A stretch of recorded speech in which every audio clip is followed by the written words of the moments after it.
from attacking locals and destroying crops and property. State when residents who have incurred losses arising from the destruction of property and the crops caused by elephants between January and February 2023 will be compensated, particularly residents of Malaene, Ginyo, Ndonyo Barikoi, Kuka, and the lower villages of Ndoleli and Amwadi ones in Mutuati sub-county, Egembe North constituency. 3, could the Cabinet Secretary explain the long-term measures the government is taking to address the recurring menace of human-wildlife conflict in the Egembe North constituency? Minister. Thank you very much, Honorable Speaker. I will just summarize, because some of the strategies that we are taking I have already alluded to in the first question. But my ministry has undertaken the following measures to ensure that the people of Egembe North are safe from elephants. 1, sensitizing meetings have been carried in Maliene, Mutuati, Ginyo, and Kabachi. 2, we are also collaborating with stakeholders, as I have said before, and we are driving using both patrols and also helicopters. Number 3, we have worked closely with the county government and the county administration in the area to ensure that within the months of January 2023 to date, KWS has responded to 182 instances of human-wildlife conflict in Egembe North. And finally, the ministry has upgraded the 6-kilometer of Meru Park fence along the west side bordering Mutuati sub-county to a double fence which elephants cannot easily cross, hence minimizing the interactions between people and wildlife. I have given all the cases, the 182 cases, and I will be glad to provide to the Member of Parliament. On question 2, the ministry will pay for the loss of lives and injuries caused by elephants, particularly from Malieni and Ginyo areas between January 2023 and February. As you've heard, in the compensation that is ongoing, that we have just released in this month of 958, we're covering from 2014 to 2018. And therefore, this particular compensation, we will be compensated with our allocation that is in our budget for financial year 2023-2024.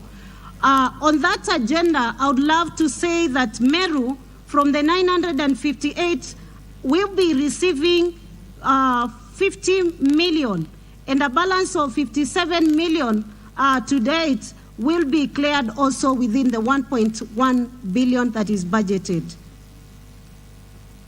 Thank you, Honorable Speaker. Yes. Honorable Toitumu, you are satisfied? Move to Thank you, Mr. Speaker. I'm not satisfied because the answers provided by the Cabinet Secretary with a lot of humility and respect, they are a bit shallow and superficial. Because if I look at the answers provided, the minister is saying that he has worked out with his officers to provide sensitization meetings for the community, and also to teach them on wildlife behaviors and advise them on appropriate mitigation measures. I would like to say that the people of Egembe are farmers. They are not wanders. What have they to do with wildlife behavior?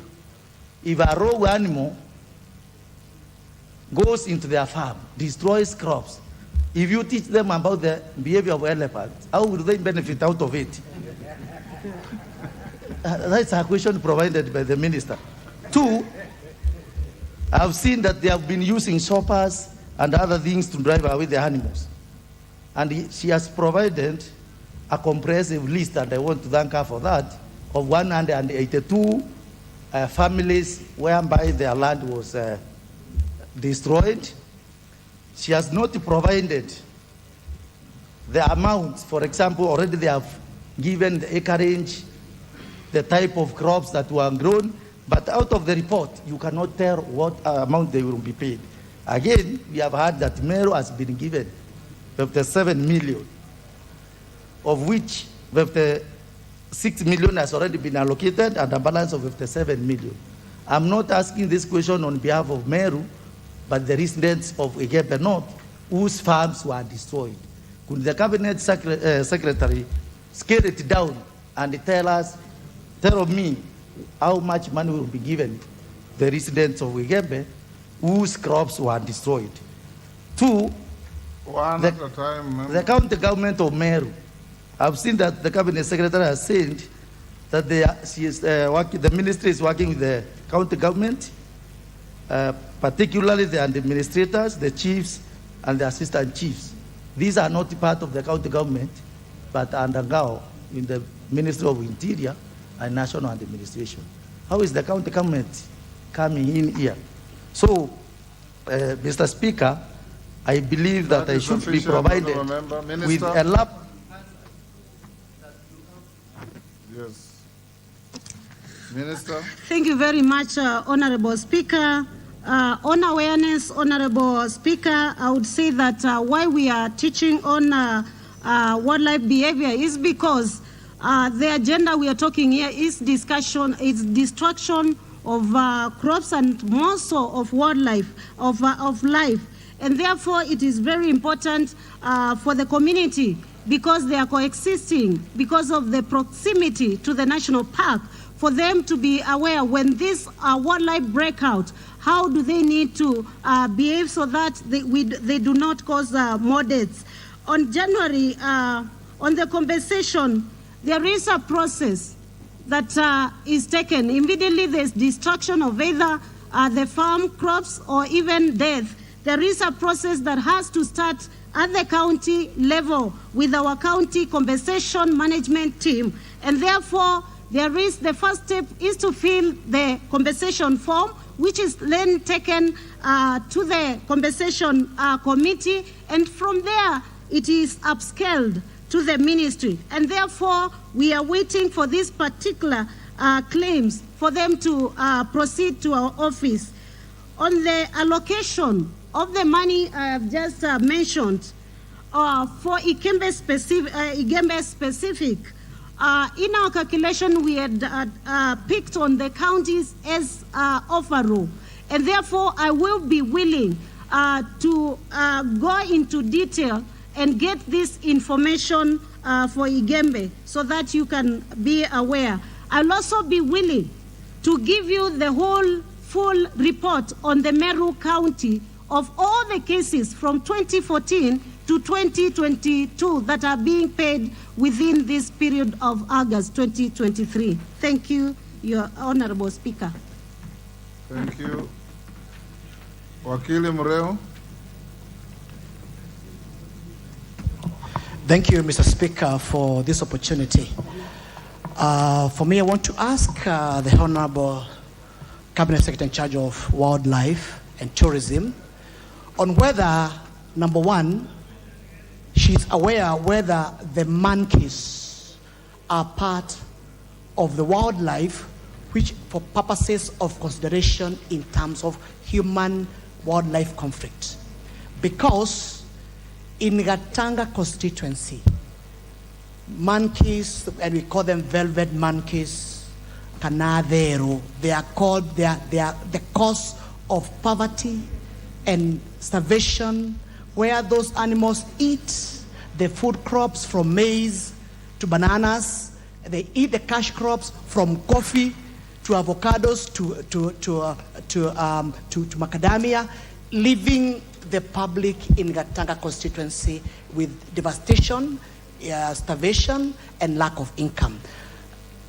What plans do you have as a ministry, number one, to eradicate those animals which are really destructive? And secondly, what plans does the ministry have for purposes of compensating those farmers who cannot be able to feed their children and they have been deprived of their incomes? Thank you very much. Yes, Ruku. Is a member of Katanga in order, Mr. Speaker, to use a name which is a language which is unknown to this House.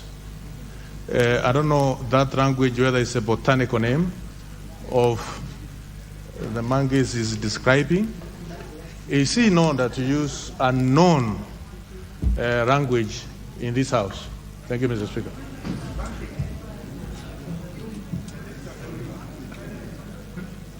Yes, Wakili. Mr. Speaker,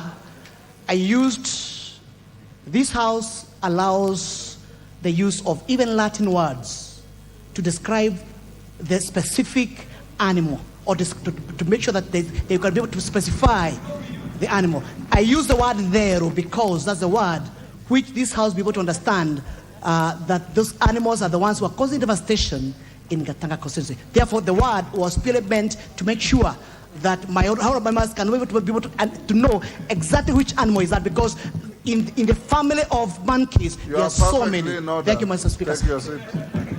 Yes, Ngang Alice.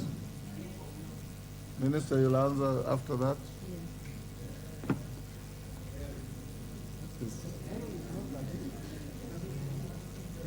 Give the mic. Thank you, Honorable Speaker.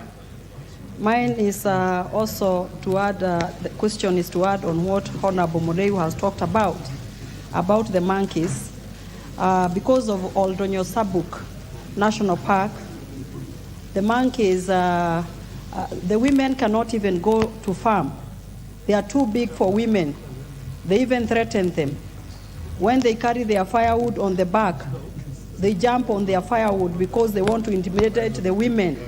We are asking the minister, what do we do about it, the Oldonyo Sabuk National Park? Thank you, Honorable Speaker. Waziri. Thank you very much, Honorable Speaker. On monkeys, and they are called ferfit, he did. That's a language that to separate a number of them.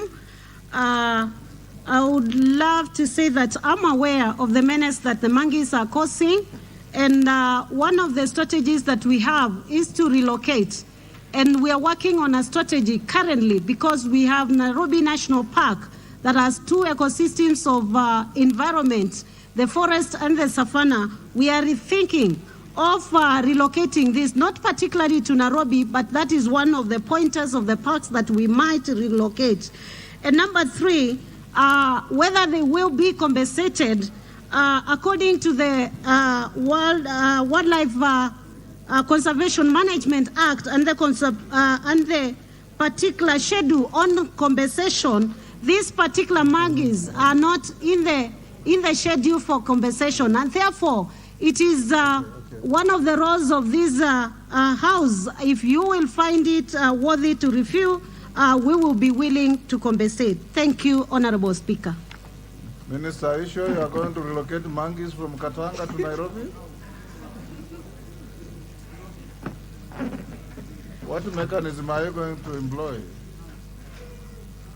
Honorable Speaker, one of the mandates is to relocate problematic wildlife species from whichever corner of the country. And therefore, it is the duty of my ministry and KWS to rethink and think widely as we work with our donors and also partners to see where to relocate them. That is a discussion that we have already started, and we are working on a strategy. Yes,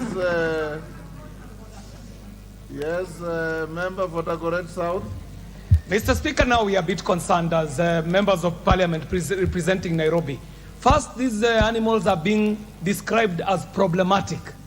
Then they are being offloaded to Nairobi city, a city that is already suffering from problems of neighboring parks. The parks that we have already are not very well fenced. Mr. Speaker, you know of situations where lions have been straying into South Sea Estate. Lions have been straying onto Mombasa Road. Already dealing with the lions is an issue.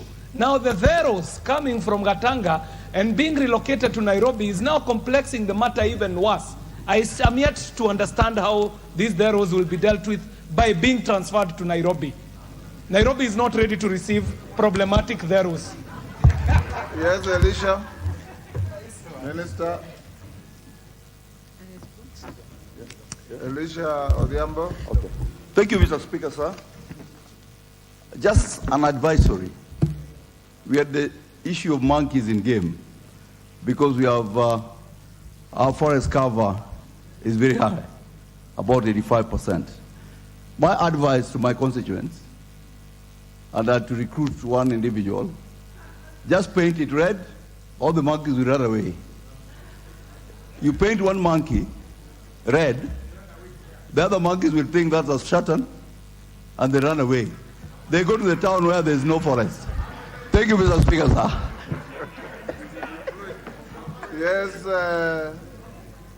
Alice Nganga, what is the problem? Oh, thank you, Honorable Speaker. I thought the minister would tell us that they are going to add more wardeners to take care of those monkeys, rather than saying we are going to relocate the monkeys to Nairobi, because monkeys are all over. By the time we are saying we are relocating them, and I don't know how we are going to relocate them because they jump from one tree to the other. So it will be very hard and weird to relocate them to Nairobi, but they can add more wardeners who can help the monkeys from now invading where farmers are, or where there is human, the therus, yeah, where humans live. Thank you, Honorable Speaker. Elachi, Minister, you are inviting a lot of... Thank you, Mr. Speaker. Mr. Speaker, I also want to echo that one, even as we speak of relocating monkeys, don't forget they are already on the houses of people within Nairobi, within Lavington, within Karen, all over.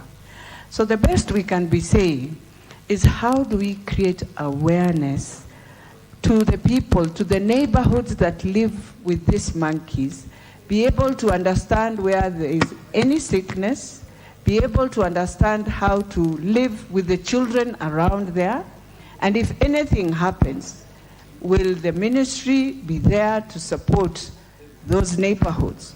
Or will we end up again finding ourselves with challenges? So I think the most important thing is, how do you create awareness to live with humans and animals together? Minister, because we've also encroached in their space. Minister, you can see Nairobi people don't want you to bring monkeys to Nairobi. Thank you very much, Honorable Speaker. Allow me to start by saying all wildlife in Kenya is an inheritance of the people of Kenya, and the government of Kenya manages on behalf of the people. With that, I would love to say also, the KWS is trained in this agenda, and that's why they spend a lot of years in Manyani in terms of darting of these animals. They use different techniques. But also allow me to say that it is true that the people of Nairobi do not want monkeys around. However, we are not saying, and in my statement I said, we are only trying to see where we can relocate this. But there are so many underlying things that we check. One of it being, when we call them problematic animals, it is not because they are problematic in the space of the farms and the maize and everything else. But when they come to an ecosystem that we will have done survey with Wildlife Research Training Institute, which the government of Kenya pays a lot of money. For that, they can do research to know, because, Honorable Speaker, a time is coming when we have a lot of probably not monkeys, but even elephants. So we need to come up with a strategy, and this is exactly what we are doing to make sure that the numbers are balanced in terms of the ecosystem carrying capacity. But I hear, and I will be also pursuing public participation so that I don't go against the will of the people of Kenya. Thank you, Honorable Speaker. Yes, Honorable Mogaka. Yes, thank you, Mr. Speaker. I like the debate about monkeys, and they are also equally a menace in Kisii, in Gusii region, which is a tea growing area. But I want to add to the minister's menu the menace of squirrels. Squirrels, the botanical name of squirrels is Evirongo. the botanical name. And even the English people in that region, Gusii, there is a region actually which has been called Virongo in Kisii County to forewarn the Gusii farmers that these Virongo are a menace. And I'm asking the minister, is these squirrels part of the wildlife? And if so, because they have made our farmers stop growing potatoes, they are destroying maize. Are they among the animals that are supposed to be under wildlife? And therefore, I have not seen Gusii region included in the list of compensation, and therefore, is this a clear discrimination? When are we going to see Gusii people being compensated for the destruction by these squirrels? Otherwise, again, we will be protesting, saying the ministry is discriminating against us. Thank you, Mr. Speaker. Yes, Minister.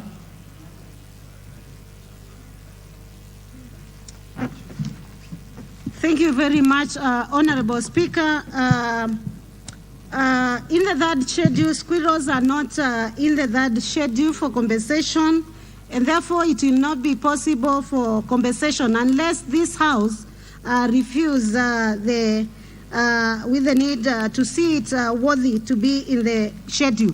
However, it is the duty of my ministry to ensure that there is a good coexistence between the wildlife and the people. And therefore, we are coming up with what we are calling the wildlife economy, where we are pursuing matters of looking at some of the wildlife that are not in these schedules and they're causing menace, to see how we can come up with strategies that we can develop wildlife economy from them, and probably extending to tourism, attraction bit of it. Thank you, Honorable Speaker. We'll go to Minister. Will jump question 218 and 226. There's a special request from Honorable Martin Owino. He has something to attend to. So you can answer question 227 of 2023. Martin. Thank you, Mr. Speaker, for your indulgence. CS, I rise to ask question number 227. Can the CS state the amount of money that the ministry allocated to the Kenya Wildlife Service towards the maintenance of Kadio, Kodumba, Mirogi Road? Question number 2, can the CS provide information related to the tender and the eventual contractor who was awarded the tender to maintain the said road? Number 3, very important, can the CS explain why contractor was fully paid despite carrying out poor maintenance work on the same road? Minister. Thank you, Mr. Speaker. Thank you, Honorable Speaker. On my response, the budget allocated for maintenance of this particular road was 37,783,637.65 cents. The road is being maintained under the 1% road maintenance levy fund, and savings accrued after the procurement of the roads works under 2021-2022 financial year. I have also attached a copy of approved work plan for 2021-2022 and the budget for the particular road. On question number 2, the tender for maintenance of this road was procured under competitive national open national tender, and the tender was advertised on 24th May 2021, and after evaluation of the same submitted bids, Miss Hedge Limited emerged successful and was awarded the tender on 27th July 2022. KWS entered into the contract with the bidder at a sum of 27,468,790 shillings and 20 cents against the budgeted amount of 37,783,637 shillings and 67 cents. The contractor agreement was signed on 7th September 2022, with the works commencing on 23rd September 2022. A copy is also attached. On the final question, the contractor has not been fully paid.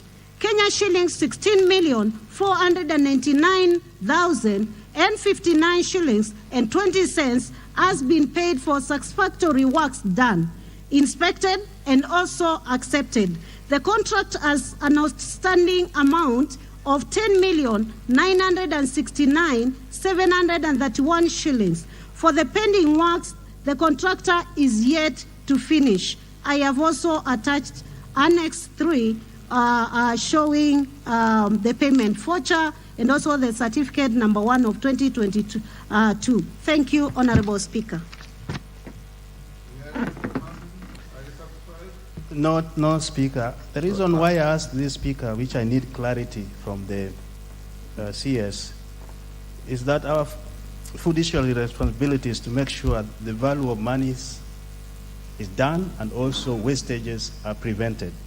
Mr. Speaker, this is a 19 kilometers road. It's a security road for Ruma National Park.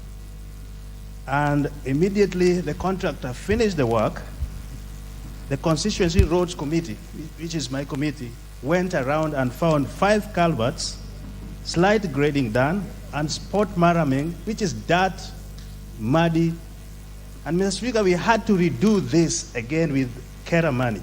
So what I want the CS to clarify, which did not come through answers, number 1, what was the scope of work done? Because I've gone through the annexes, I could not see anything on certificate of payment. Number 2, you are talking about the remaining work done on the allocation done on 21-22 fiscal year. What type of work is that to be paid again 10 million on top of 16 million? The last one, I asked Kera, does not know anything and have nothing to do with this road and the work which was done. My constituency roads committee is not involved in this. Who is it that inspected?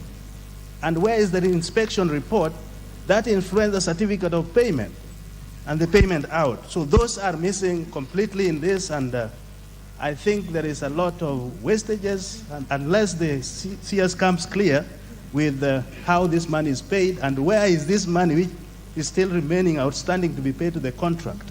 Thank you, Mr. Speaker. Minister.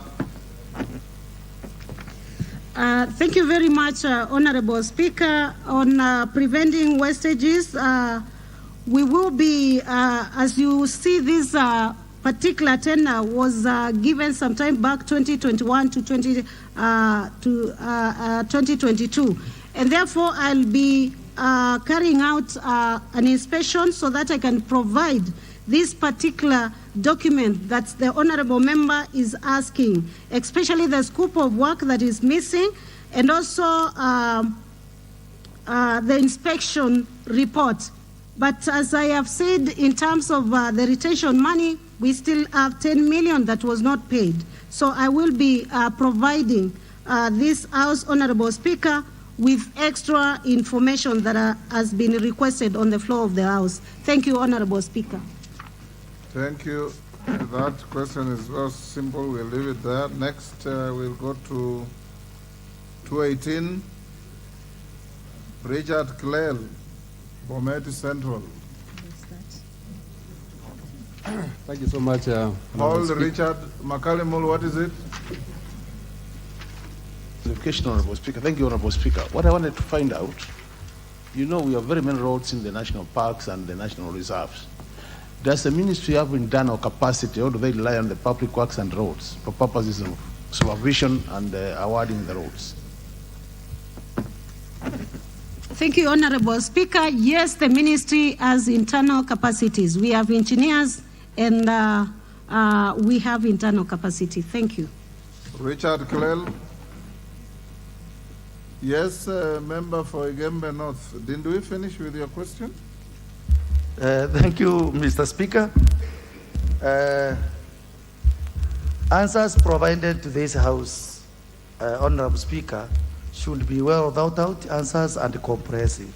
Of course. One of the answers, and I'm seeking your indulgence, was that KWS has facilitated 182 claims from Wigembe North and is submitted to the Tharaka-Nithi Community Wildlife Conservation and the compensation for payment consideration within month of January and February.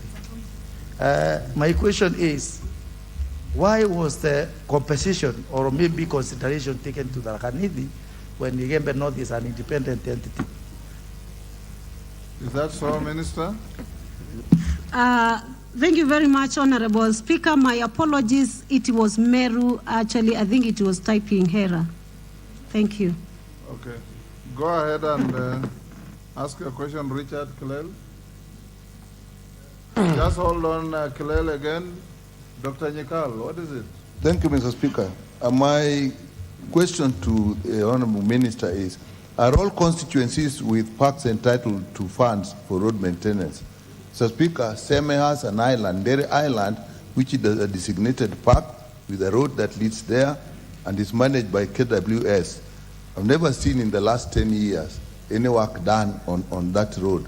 So has any money been allocated to Seme in the last 10 years? And if so, how was it managed? Have you allocated any money? Thank you, Honorable Speaker. We've not allocated any money to Seme in the last 10 years. Thank you. Go ahead, Kilel. Okay, thank you very much, Mr. Speaker, for giving me this time to ask the CS the following 3 questions. Number 1, could the Cabinet Secretary provide the total amount of money received by the Tourism Promotion Fund as the proceeds realized under Section 3 of the Air Service Charge Act, Cap 475? Number 2, could the Cabinet Secretary provide a comprehensive list of all the beneficiaries of the fund from the Tourism Promotion Fund, as well as the proportion of funds allocated to each beneficiary since its inception? Number 3, could the Cabinet Secretary explain the manner in which the funds are managed by the board, including its evaluation? Minister. Thank you very much, Honorable Speaker.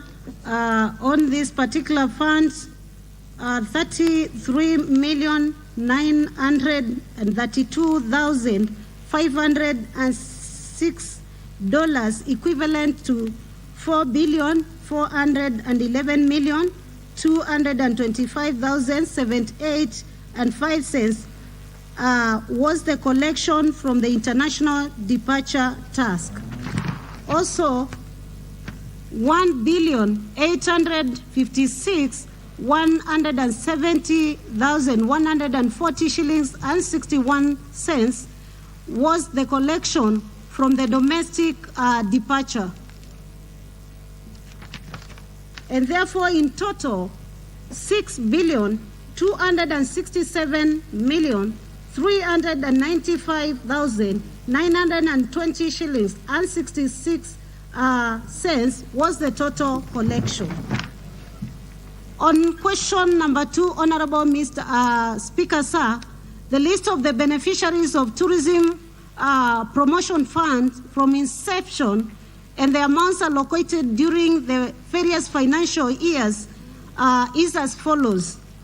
In 2019 to 2020, all the way to 2020 and 2021 financial years, we allocated 300 million for revitalization and revamping of Nairobi National Park rehabilitation and upgrading of roads in the Nairobi National Park by Kenya Wildlife Service.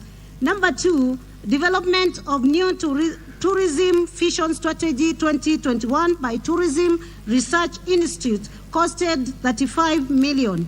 Number 3 was construction of Ronald Gala Utalii College, by Tourism Fund allocated at 1.5 billion. And number 4 was mitigation and restoration of Safo National Park by Kenya Wildlife Service, allocated at 30 million. In total, for the 2 financial years, we allocated 1.865 billion. In the financial year 2021-2022, we allocated 100 million for domestic tourism programs by Kenya Tourism Board. And number 2, we allocated establishment of tourism portal by State Department of Tourism at 25 million. Number 3, we allocated establishment of water funds, drilling of bores and dams, and provision of water in Safo by State Department of Wildlife at 199 million. Number 4 was the feasibility research on tourism crisis and resilient by Global Tourism Crisis and Resilience Center based at Kenyatta University at 9.2 million. And number 5 was development of wildlife research strategy 2021 by Wildlife Research and Training Institute, allocated at 36 million. And finally, in that financial year, it was the extension development of Ukunda Airstrip Runway and apron extension works in Diani, Kwale County by Kenya Airports Authority at 173 million. In total, the financial year 2021 and 2022, we spent 5,542 million. In the financial year 2022 and 2023, classification and grading of Class A and B enterprises, these are hotels, by Tourism Regulatory Authority, we allocated 48 million, which have seen 9 counties star rated. Number 2 was the ongoing construction of the Ronald Gala Utalii College, where we've allocated 500 million. The refurbishment and renovation of WRTI, which is Wildlife Research Training Institute Sanctuary and Conference Facilities by WRTI at 59 million. We also allocated 43 million for evaluation and impact assessment of climate change on tourism in the country and design of appropriate climate response sustainable practices with minimum standards by the Tourism Research Institute. We also allocated rehabilitation of KICC fountain, water fountain, and also Safo Convention, Safo All at 54 million. We also allocated refurbishment of KIC Safo Boardroom by Kenyatta International Convention Center at 245 million. And we also allocated equipment of the new international training kitchen at Utalii College that we will see the uptake of the students go up by 65% to a tune of 250 million. We also allocated Utamaduni Restaurant by Bomas of Kenya at 36 million. But I would want to report that this project will be reverted. The money will be reverted because that project has been stopped by a presidential directive on another building that is coming up. Digitization of cultural tourism products by Bomas of Kenya at 48 million. Construction of Kasala Gate East National Park by Kenya Wildlife at 41 million.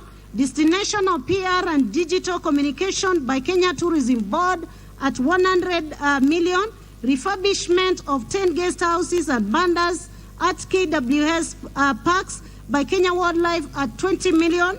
Automation, signage, and construction of laboratories, PDW compliant toilets at Fort Jesus Heritage Site by National Museums of Kenya at 50 million.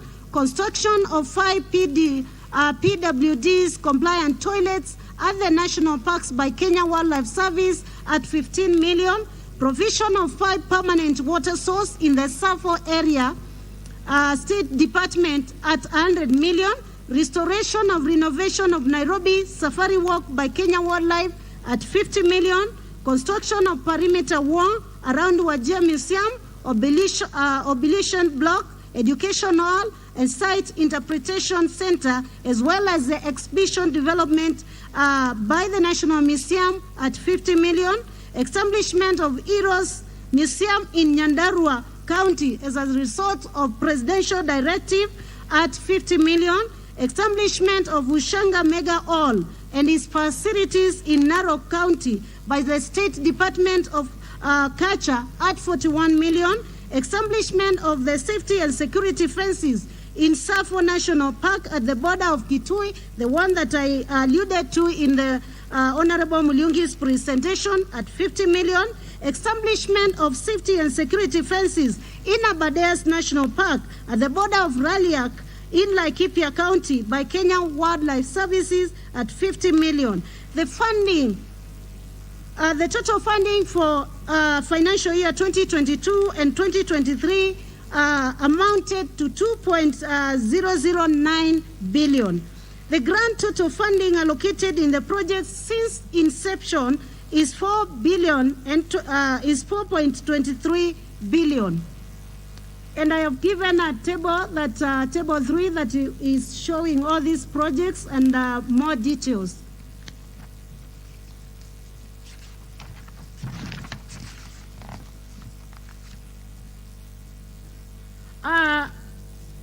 Honorable Mr. Speaker, sir, the Tourism Promotion Regulations 2019 Session 14 Sabbatical 1 provides the establishment of an oversight board to oversee the management and administration of the funds. The Tourism Promotion Fund Oversight Board is comprised of the Cabinet Secretary responsible for matters relating to tourism, who shall be the chairperson of the board, and in his or her absence, the Principal Secretary responsible for matters relating to tourism. We also have the Principal Secretary responsible for matters relating to tourism, the Principal Secretary responsible for matters relating to finance, the Principal Secretary responsible for matters related to culture and heritage, the Principal Secretary responsible for matters relating to wildlife, the Principal Secretary responsible for matters relating to internal security, the Principal Secretary responsible for matters relating to transport, and 2 persons of opposite gender appointed by the Cabinet Secretary responsible for matters relating to tourism in accordance to Article 27 of our Constitution. And finally, Honorable Speaker, the Chief Executive Officer as the Secretary to the Board.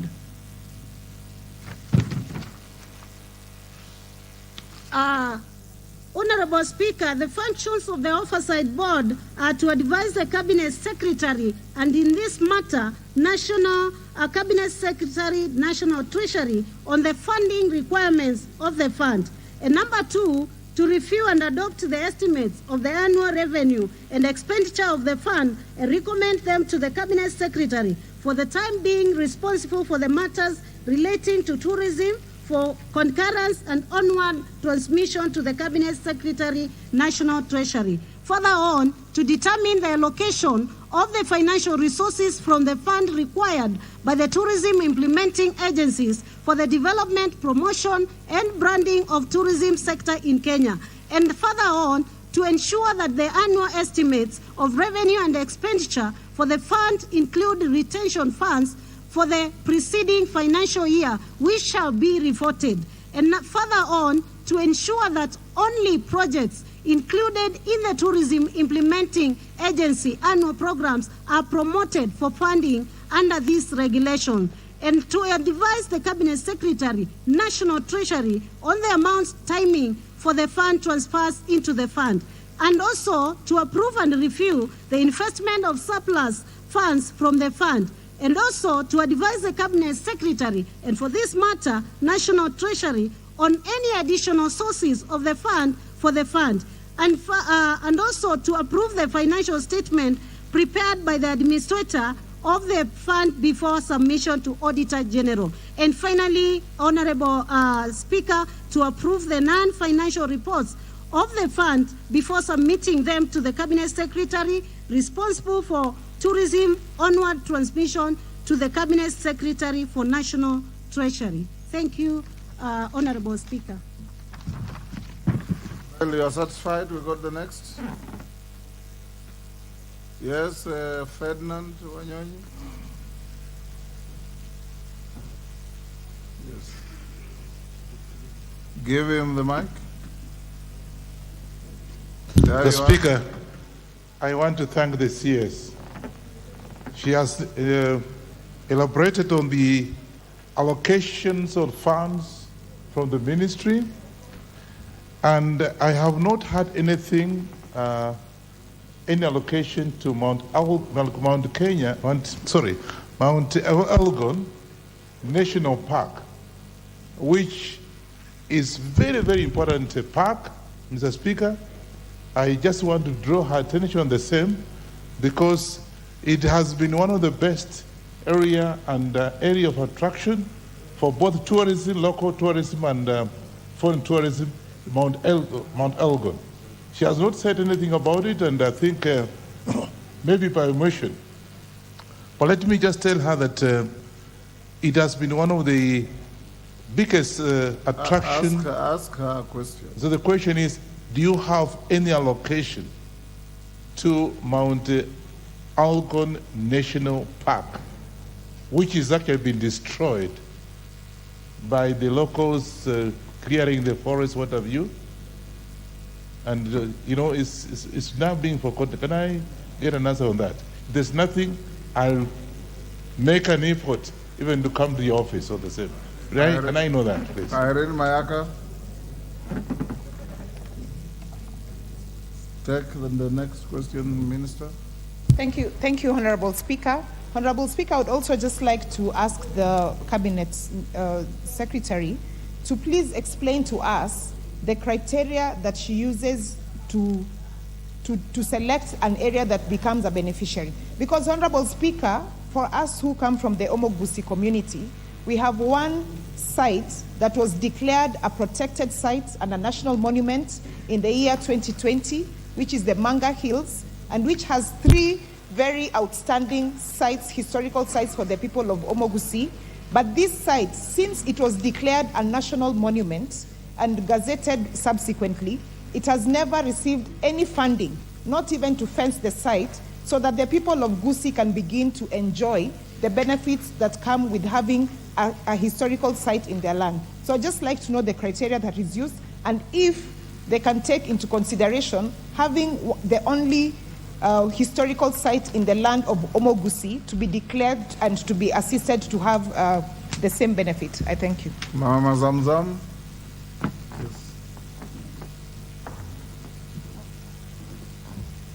Asante sana Mheshimiwa Spika. Mimi namuuliza waziri wa utalii, pale Mama Ngina Waterfront ni mahali ambapo wana Mombasa tumekuwa ni sehemu yetu ya kubarizi, ya kufanya mambo yetu ya culture, ya kukaribisha wageni. Kuna mwaka mliuchukua mkaweza kutengeza sehemu ile, ikawa mmeka ile bodi ya kusimamia, na ikawa kuwa ikimalizika muiregeshe kwa county government na hata ile Fort Jesus. Lakini mpaka leo Mheshimiwa Waziri, watu wetu wanatozwa pesa nyingi sana pale kwenda kukutana, kwenda kufanya zile program zetu kama utamaduni, na uliandikiwa na governor barua kuwa yapasa uiregeshe katika county government. Je, umepanga vipi kuhakikisha kuwa county ya Mombasa inaregeshewa ile Fort Jesus, sehemu ya watoto wa kuchezea mpira na kila kitu, na huku Mama Ngina Waterfront? Asante sana Mheshimiwa Waziri. Mama Roida.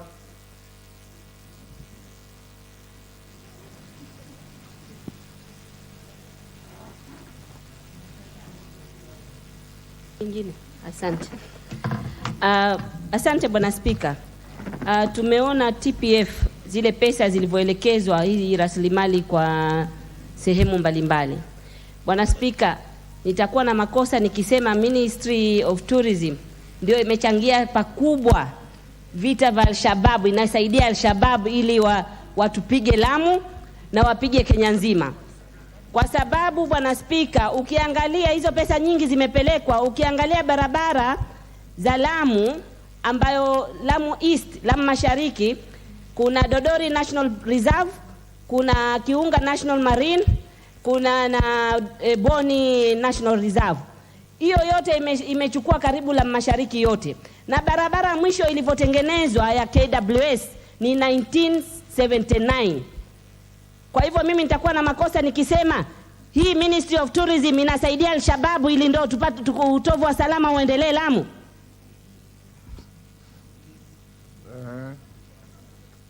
Yes, Honorable. Honorable Nyakundi. Yes, Nyakundi. Kitutu. Thank you, Mr. Speaker. Yes. Thank you, the Cabinet Secretary, for the good presentation. But I wanted to ask, on the Tourism Promotion Fund, how is the board constituted? Secondly, I understand you're the chairman of the board and the PS is the secretary to the board. Who oversights the two of you? Thank you, Mr. Speaker.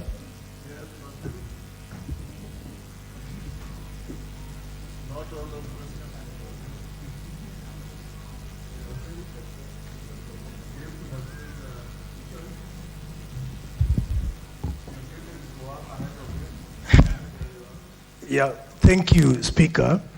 Thank you to the CS. There is an area called B2, and I did not hear you mentioning the fencing of B2, or do you intend to deploy wardens to protect animal-human conflicts? Thank you.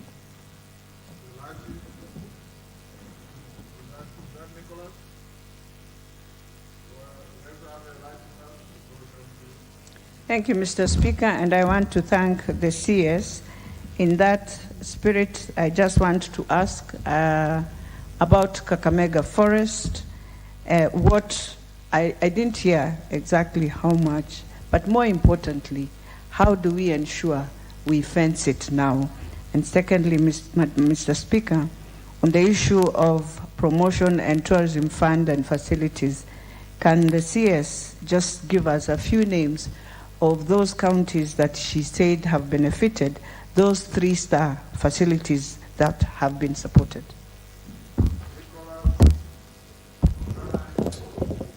Thank you, Speaker. Give the mic to Nicholas. Mr. Speaker, I rise to know and to ask the CS on the plans our ministry has for the Turkana South Game Reserve, which it has become hideout of the bandits who are terrorizing travelers from along Kitale-Lodwar Highway, and also affecting the life of the people living along that road at the place centers like Kainuk, Kakongu, Kalemngorok, Kaptir, and the other centers along that area in my constituency. That is Lukwamozing, Lopi, Nakwakal, Karuko, Katamanak, Lokosmekori, Nilimwai Kemer, Nakukulas. All those areas have been affected by the bandits who are hailing from this national game reserve. So which plans the ministry has for this game reserve, for these bandits to be moved out so that these people will not continue losing life, and also people losing their livestock, and people also being displaced? Thank you, Mr. Speaker. Mama Kwale. Basi asante sana Mheshimiwa Spika. Mimi nimuulize Mheshimiwa Waziri, nimesikia amesema kumetengwa pesa ya kukarabati uwanja wa ndege wa Ukunda, sehemu ambayo ina watalii wengi sana. Lakini nimuulize Mheshimiwa Waziri, unafahamu kuwa bado wananchi wale wanaotoka katika sehemu ile ambayo wamenyang'anywa uwanja ule bado hawajapata fidia yao, wananchi wa sehemu ya Mkwakwani, Ukunda? Asante sana Mheshimiwa Spika. Thank you, Waziri. Let me take, all these are about equitable allocation of public resources. Thank you. Thank you, Honorable Speaker. I'll answer. I think I skipped one session. Probably I would have started by stating clearly what this fund is meant for, so that we can actually be aware what it can do and what it can't do. And I will just state very quickly on the purpose of the fund, so that we can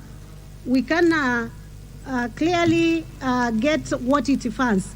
Number one, the objective and purposes of the fund shall be to provide funds to support development, promotion, and branding of tourism sector.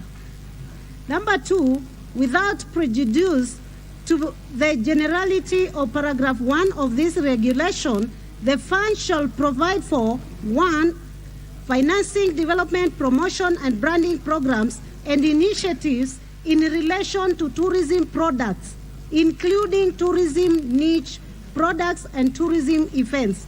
Bar, financing, marketing, promotion, and branding of Kenya in specific local, regional, and international markets segments. C, financing tourism data capture, analysis, dissemination of the same and any other related research, which may include deployment of technology-based applications. And D, financing development of tourism facilities and establishments in areas where the private sector is unable and unwilling to develop, but with a high potential for tourism promotion and branding. And finally, co-financing of tourism development and promotion projects with the county governments on the basis of the agreed ratio of matching grants.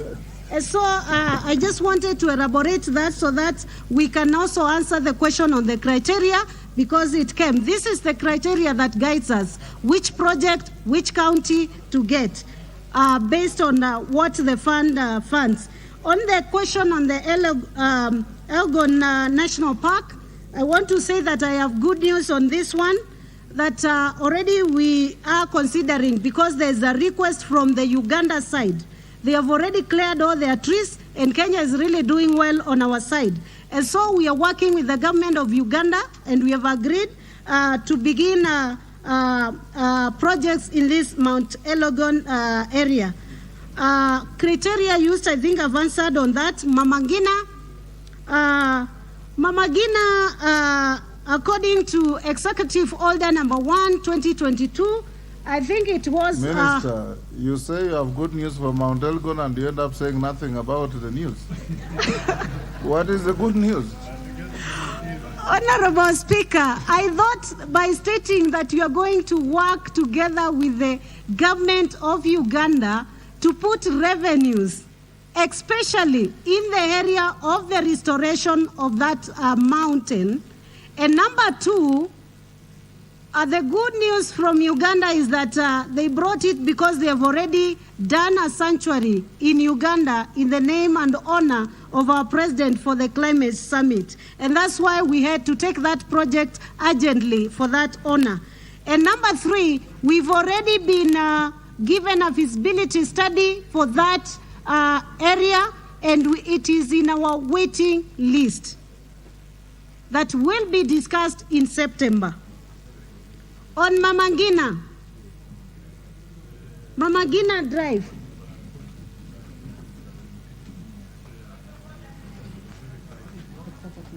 Yes, Mama Roida. Hold on, Waziri. What is your point of order? Give the mic to member for Lamu East. Lamu East. Yes, there you are. Mr. Speaker, is the minister, I'm sure the minister is out of order by insinuating that Lamu East is not a tourism destination. When he mentioned about swimming lions, the swimming lions, you get them from the Dori National Park. If you maintain the roads from 1979, by today, so many tourists have wangekuwa wameenda huko.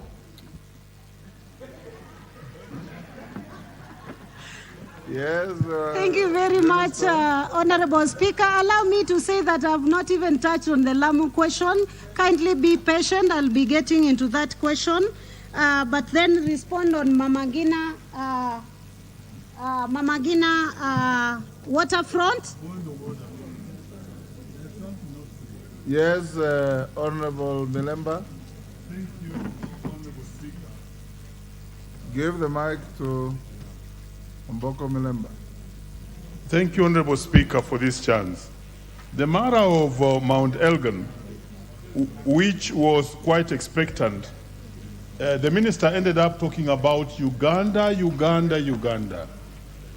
Could the Honorable Speaker, Minister, indicate clearly what she has for Mount Elgon area, the good news, without Ugandan budgets? Thank you, Honorable Speaker. Minister. Thank you very much, Honorable Speaker. To respond to that question, I've just stated what we have already discussed, but also I've finalized by saying that we've received a visibility study for that area that is waiting discussion in September. But also to put some light on this, also we are aware that forests are under the Ministry of Environment, and so we are working together. So there are matters that we may not go deeper as a Ministry of Tourism, but we are considering the feasibility study for the touristic attractions in that area. On Mamangina waterfront, it is true that I received a letter from the governor of the county government of Mombasa on this agenda, and I want to confirm that on the executive order number 1 of 2021, Mama Gina was part of the executive mandate of my ministry. But on the revision of executive order number 1 of 2023, Mama Gina was nowhere.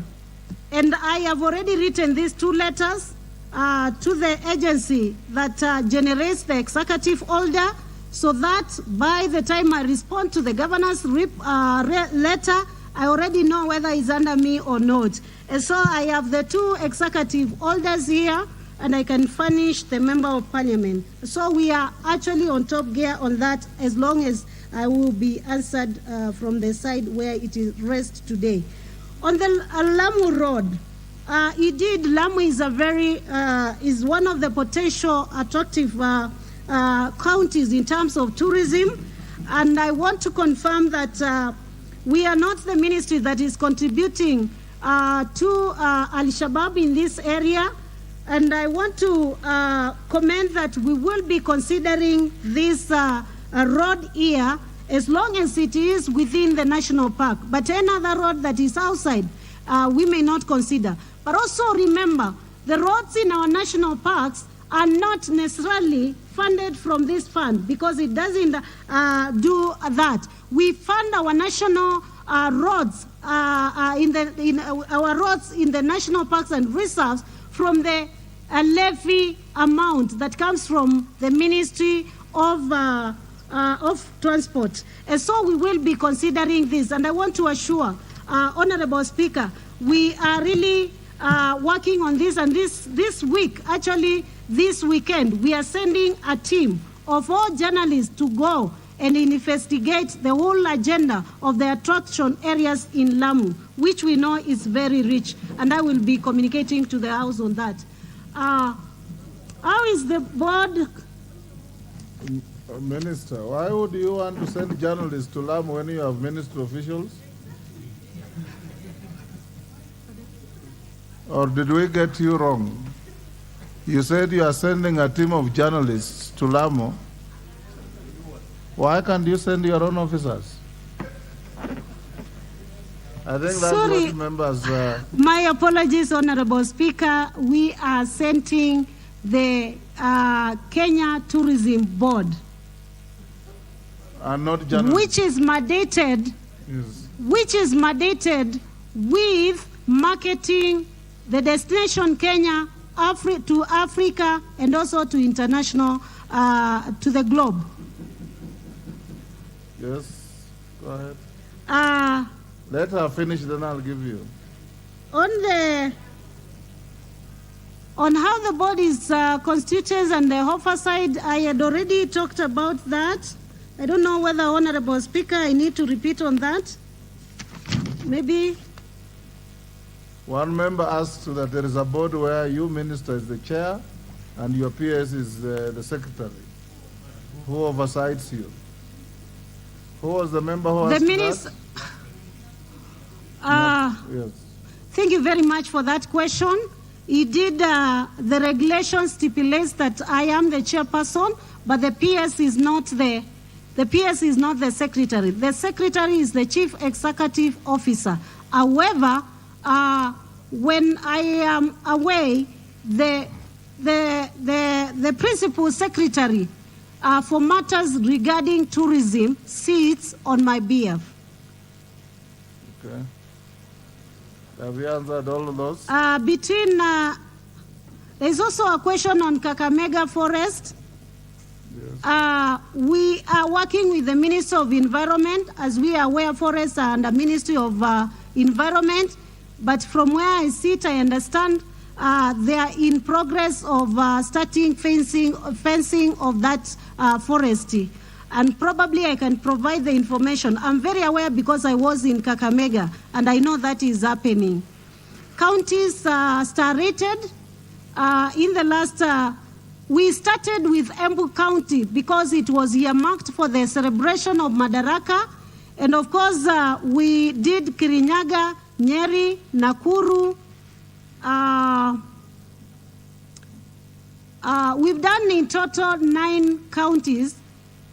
Probably I can check and I had written somewhere, but these are the ones that I can get for now. Embu, Kirinyaga, Nyeri, Nakuru, Nyandarua is one of them. So I'll check for the other 3.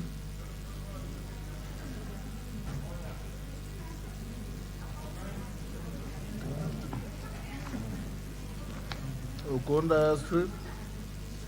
Yes, that's where I'm coming, Ukunda Airstrip. And the Ukunda Airstrip is before the Turkana Game Reserves. Probably if you will allow me to answer that. Plans? Waluke, what is your point of order? Thank you, Honorable Speaker. I think the CS is a bit confused because she's mixing the Ministry of Transport and the Ministry of Roads and Tourism by saying that the levies will be gotten from the Ministry of Transport, which is wrong. She's misleading the House, Honorable Speaker, because it is from the Ministry of Roads. That is where the levies, fuel levies found.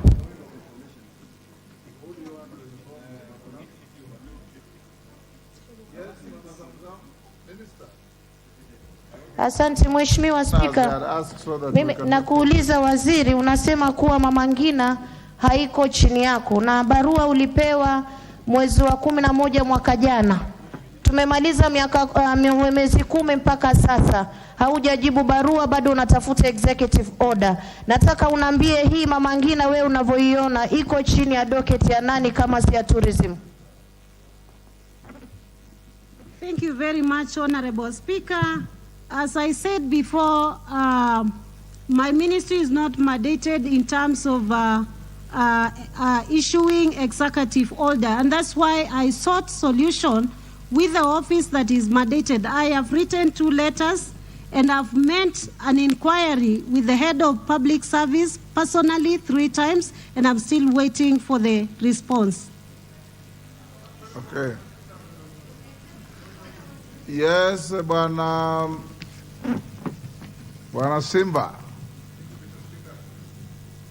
Bunge wa Changamwe. Give him the mic.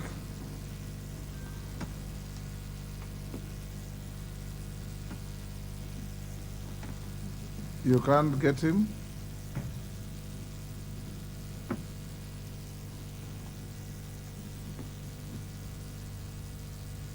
You're giving to a wrong person. Clerk.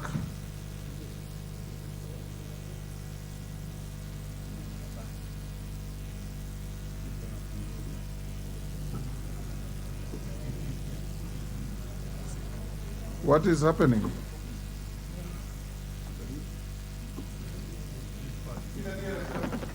Can you put the nearest mic to where the member is?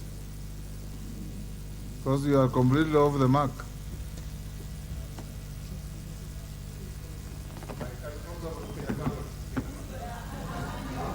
Okay, across the side. Oh, thank you, Mr. Speaker. Mine is to request the CS to conduct a study about the two areas. One is Lamu, and the other one is Mamangina. Mr. Speaker, you are aware when you travel, in areas like Germany, beaches like Mamangina would have actually provided a very important tourist attraction. So I think it is important for the CS to try to give the priority to areas where we can generate revenues for the ministry and even for the county. So for Lamu, Mr. Speaker, you can't say you are going to build only roads to the national parks. How do we access the national parks if we do not have better roads, from the other side? So I think, Madam Waziri, we would like you to make thorough studies so that when you come to give answers here, you give answers which are satisfactory, to everybody. Otherwise, thank you, Mr. Speaker, for giving me this opportunity. Minister. Thank you very much, Honorable Speaker. Just to finalize on the Mamangina agenda and probably what has been mentioned, we are already carrying a mapping of the touristic products in this country in the 47 counties.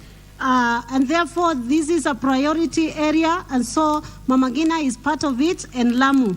And so we are already doing this in connection and also in collaboration with the county governments, simply because tourism sector is devolved between the two levels of government, and therefore we have to work together. Again, if you look at the tourism attractions, they are either happening in a county or they are happening in a big one called Kenya. So there's no Kenya without the 47 counties, and so this will be considered. On the game, on the Turkana is also in the forefront of our mapping. And indeed, I want to say under this particular county, we've gotten a directive because there is a rebranding of this country to home of human origins, which is found in Turkana. And therefore, we are doing a research in this area, and one of the earmarked projects and big project indeed that will be taking place in this area is the Cradle of Man Science. Minister, did you get the question that the member asked? Yes. You are saying totally different things, Minister. The member was asking you about a forest that he alleges is a hideout of bandits.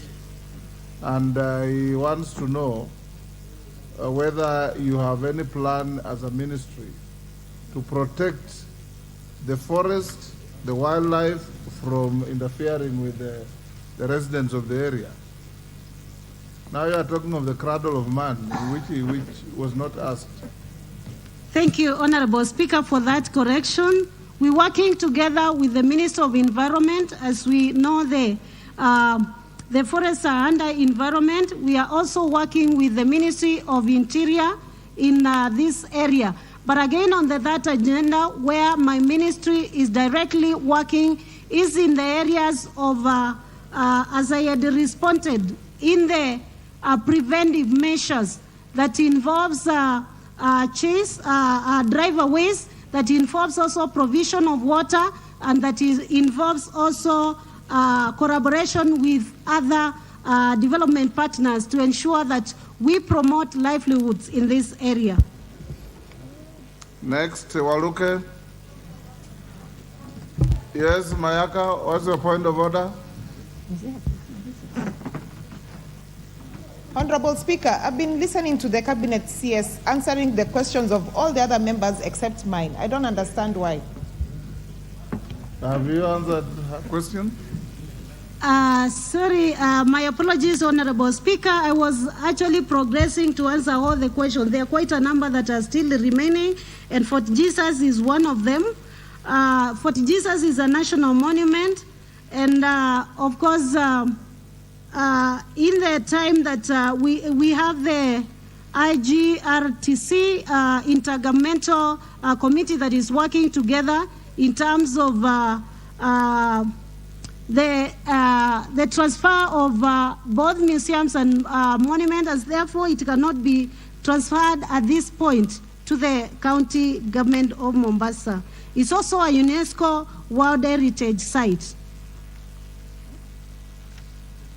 On Ukunda community not compensated, as I said, we only indulged in funding this project because it promotes tourism, and therefore it is in the whole agenda. Ours was funding, and so the ministry that is mandated with the entire program is actually the Ministry of Roads and Transport, and therefore I will be talking to my colleague Murkomen just to find out where we are. Thank you very much, Honorable Speaker. I think I've covered all the questions. Irene Mayaka is alleging you haven't answered her question about some monument, was it? Yes. And Basil?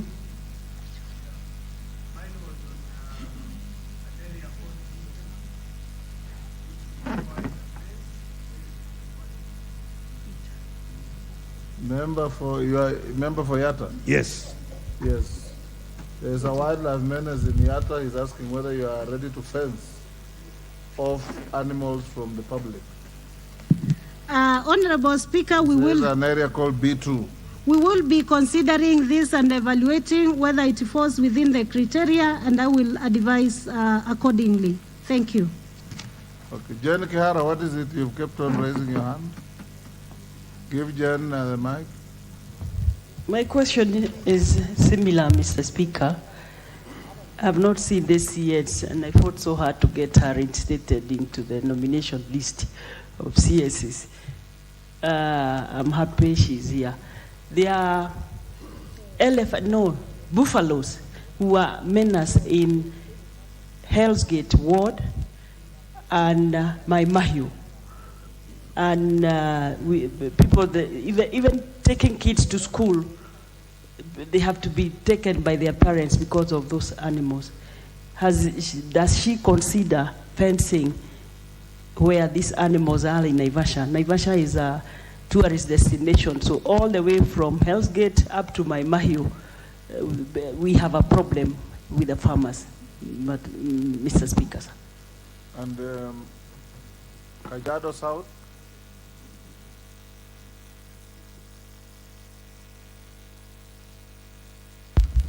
There you are. Okay, thank you, Speaker. You gave him and then snatched it. There you are. Okay, thank you, Speaker.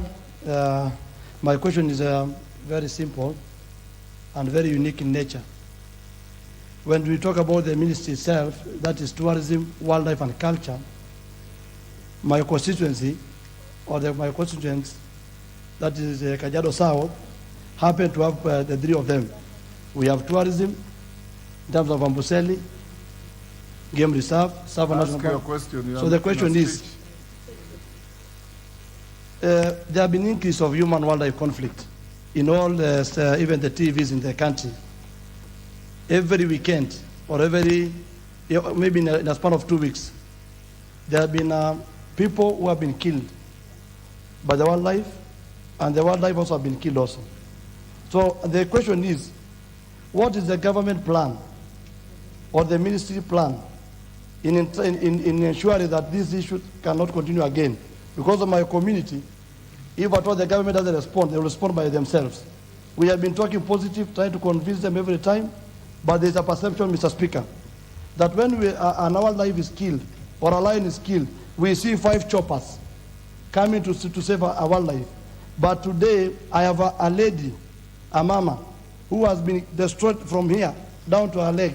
She's in ICU. The Hansard will not be able to record. The question is, she is in ICU now, and I have not seen KWS, I have not seen the ministry. Any person going there to visit, I have been forced to go and do a visit. When it comes, Mr. Speaker, when you come to the fund, what is called emergency fund, there is no money at all to pick our people. There is no car like ambulance to pick our people. My people are asking this house, how can the minister go to respond today and be genuine to us that there is a plan of saving the Kenyan life, not only saving our wildlife. We contribute to tourism. We contribute to the economy of this country as the Maasai, as the way other people are also contributing in issue to do with the... Your question? My question is, for how long our people are going to lose their life and we are not getting anything? Our people are not being protected. For how long, Mr. Speaker, sir? Please, for how long? Minister, for how long? Thank you, Honorable Speaker. I want to believe that it will not be long because as a Cabinet Secretary, I've gone into checking what is the root cause. Because I am not happy when we lose life. I am not happy when our farms are destroyed. And we have to look at the root cause. And that's why we formed, under the directive of the President, the 4 thematic areas where we are looking at the titling and looking at the corridors that are blocked and working with the communities so that we can resolve this matter once and for all. And so I want to assure that this is an agenda that is on top gear in my ministry.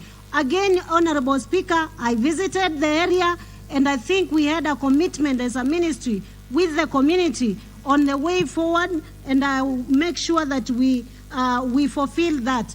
For Kajiado County, they will be benefiting, and indeed, I must say this is the most top county that is going to receive more compensation because of the many claims that have come from that county, 68,991,130.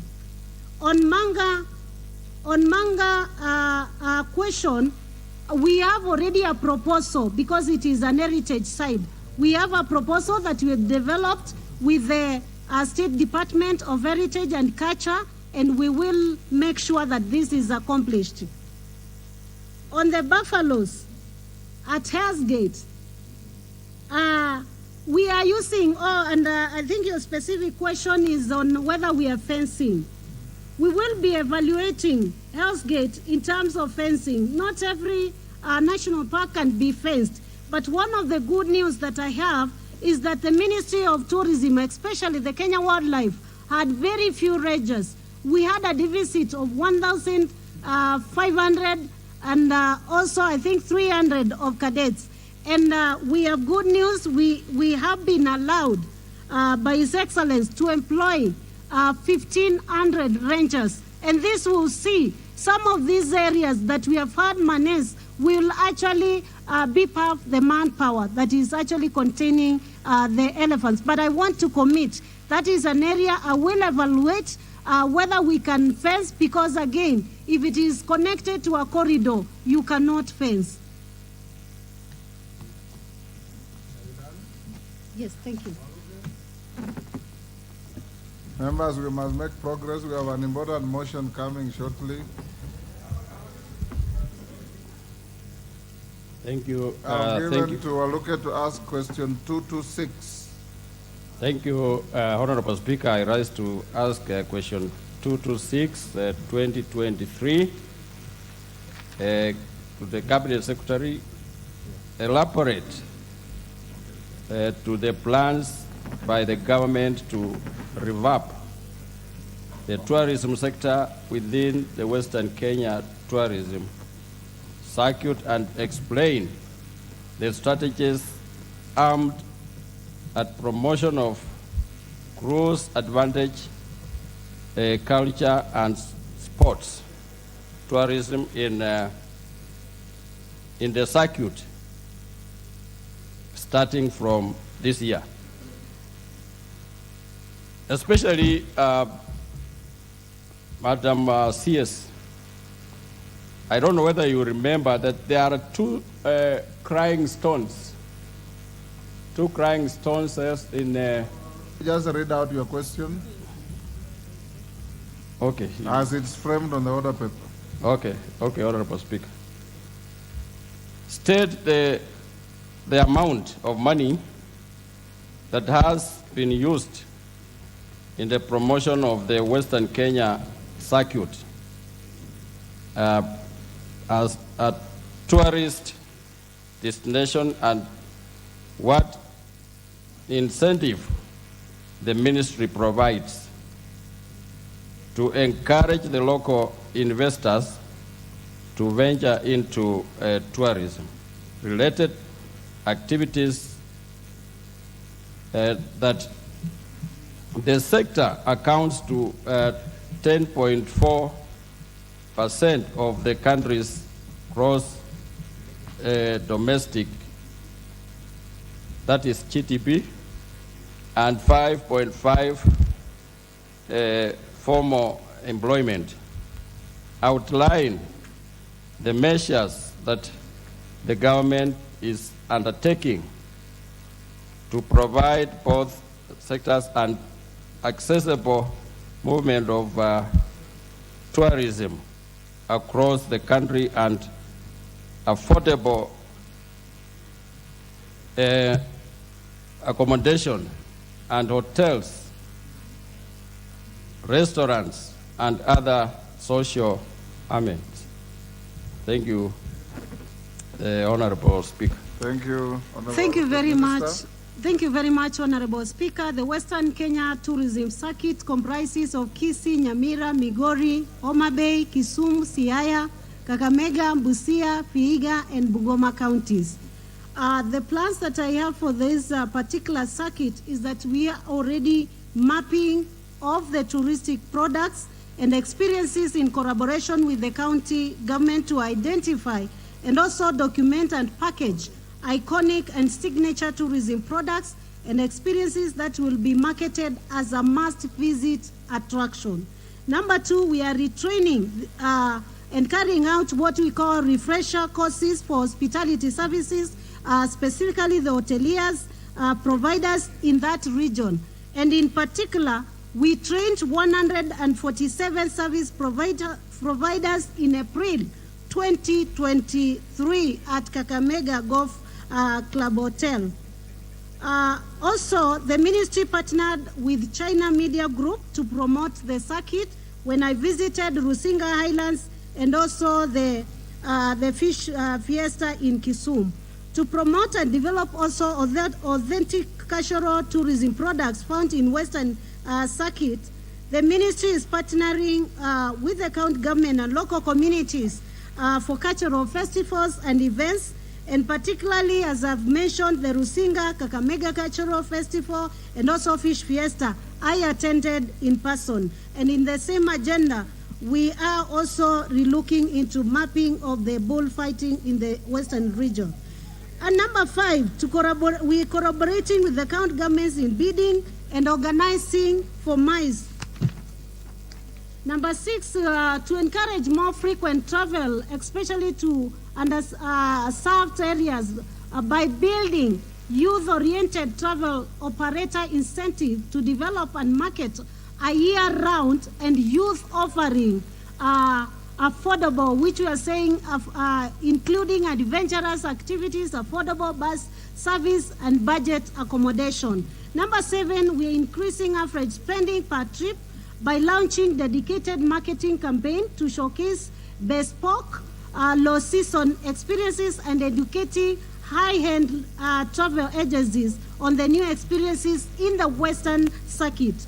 And also, in the partnership with the respective counties, we are looking forward to developing waterfronts and cruise ship terminals in Kisumu, Homa Bay, and Busia to promote lake, beach, and cruise tourism within the circuit and to counties bordering Lake Victoria, namely to the counties bordering Lake Victoria. On question number 2, Honorable Speaker, as provided by the Tourism Act number 2011, the government established the Tourism Police Unit in April 2007 as a law enforcement agency and to be deployed in popular tourist areas to ensure the safety and security of visitors. And Western Circuit by the circuit of Ruma National Park is one of the areas where we deployed. The ministry, in collaboration also with the stakeholders, has continuously partnered with the National Police Service and the Tourism Police Unit to heighten and increase patrols and surveillance to all tourist destinations and attraction areas in the county to ensure safety and security of our visitors at all times. And number 3, we're improving on the road infrastructure, including the major highways and access road in collaboration with the Ministry of Roads to ensure smooth and safe transportation for tourists. We also partnering with county government also in this area of roads.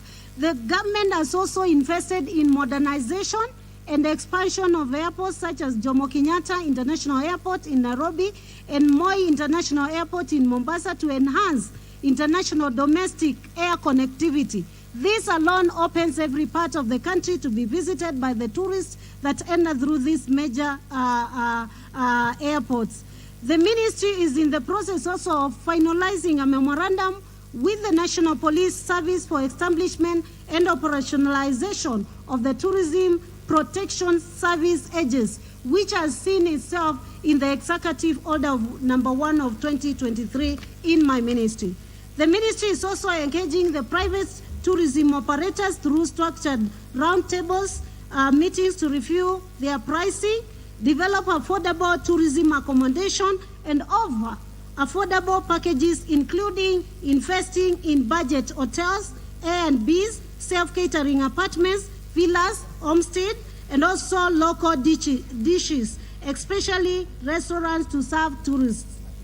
The ministry finally, in this question, the ministry through tourism regulatory authorities undertaking the national classification and accreditation of all hotels, restaurants, and other social amenities to ensure all hospitality facilities are aligned with international standards, and this give a catalog of our tourists to choose. On question number 3, Honorable Mr. Speaker, sir, the following are some of the government initiatives lobbied by the ministry in consultation with the industry stakeholders to encourage local investors to venture into tourism-related businesses across the country. One is the duty exemption to all hoteliers and restaurants on imported items under the East Africa Community Customs Management Act 2004. And 2 is the duty exemption for tour funds for tourism transportation for tour operators such as sighting buses, overland trucks, and 4x4 vehicles.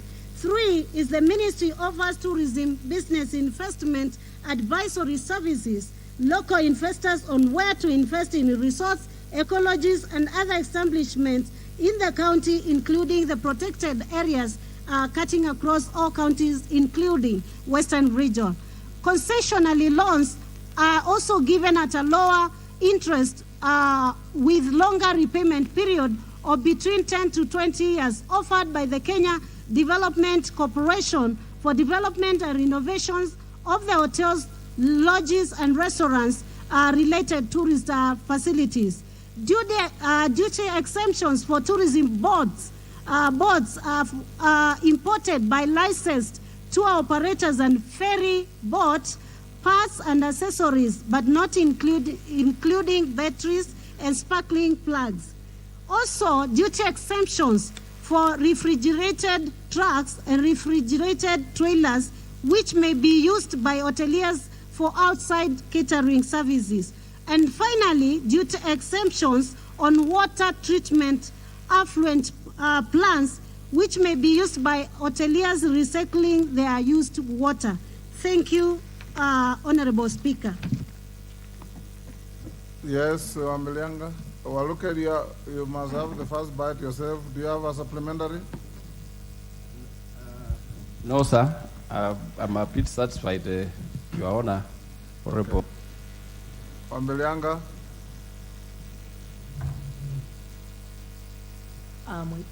Thank you, Honorable Speaker. My question is related to the tourism sites, especially within Bungoma County. I'm just doing an extension on your earlier answer, Madam CS. There's a time you just said here that you undertook to improve Meru County just because they were going to host the Madaraka Day celebrations. Embu. Bungoma is hosting, Embu is hosting Madaraka in the coming year. And we have sites which, as I speak, have never been improved, have never been visited. We have a place called Kongit in Mount Elgon. Kongit is an area where all elephants are bred, but nothing has been done to that region. Nothing has been put in place. We have caves, again in Mount Elgon.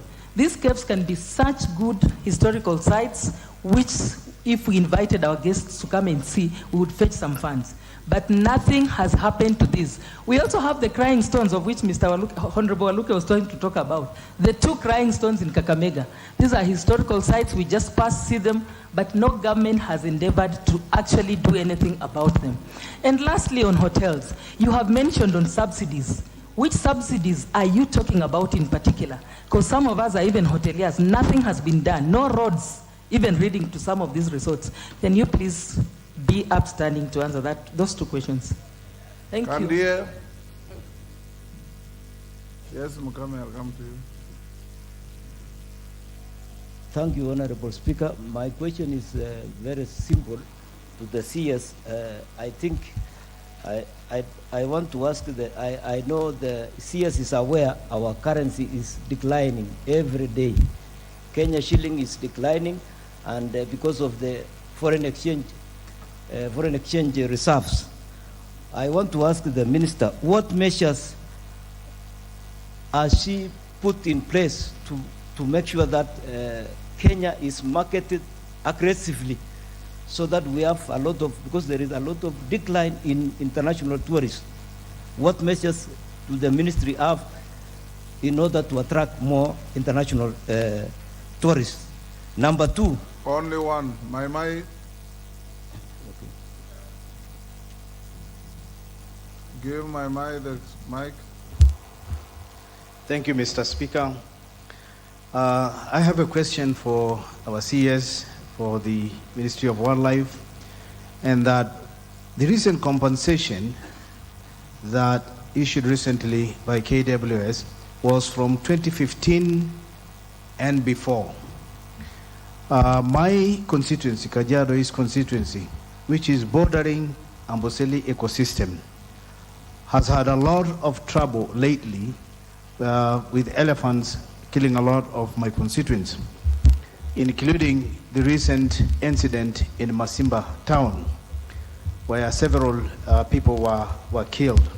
I am wondering whether the CES can answer to my people that when is the compensation coming for the year 2015 onto the date? Because my people are still wondering when are they going to be compensated. And I'm also wondering whether the CES can shed light on conservation effort by the Ministry of Wildlife on schools in Kajiado East constituency, particularly in Kenyawa-Poka, where a lot of this human-wildlife conflict is taking place, and whether the CES has a program on fencing local schools to prevent wildlife from hurting our children. Thank you, Madam Speaker. Mukami. Rahab Mukami, member for Nyeri. Thank you, Honorable Speaker. Our CS, I want to know, how is Ushanga utilized? Who is responsible for day running for operations? And how do we include other counties that are doing other cultural products like Ushanga? And how are you doing your marketing? Thank you. Yes, member for Garissa, is it Garissa?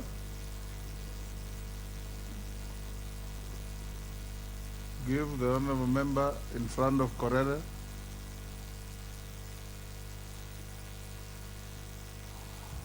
Thank you, Mr. Speaker. I would like to ask the minister. Lasdero, sorry. Yes. My question is, there has been mushrooming controversies in the entire country. It started in Samburu, came to Garissa, came to Siolo, and now they are going towards Garissa. What are these controversies? These controversies do have their own game rangers, armed. So what I'm asking is, what are these controversies? What is their role, and what is the role of the ministry on this matter? Thank you. Yes, is that Akuja? Protas, Akuja.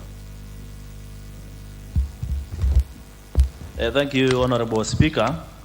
Honorable Speaker, the CS has already said that Turkana County is the cradle of mankind and the home to the boy, to the Turkana boy.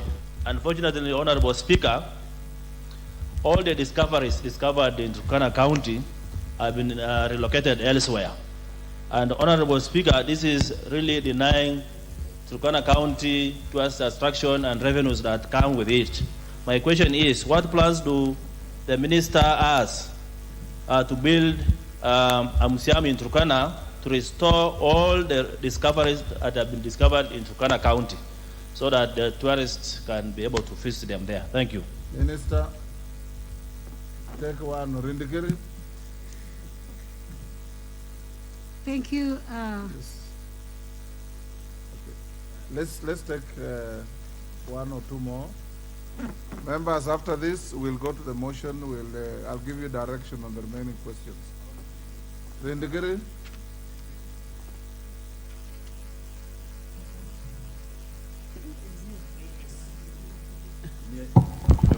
There you are. Thank you. I would like to know from the CS that every year there is invasion of elephants from Isiolo and a part of Laikipia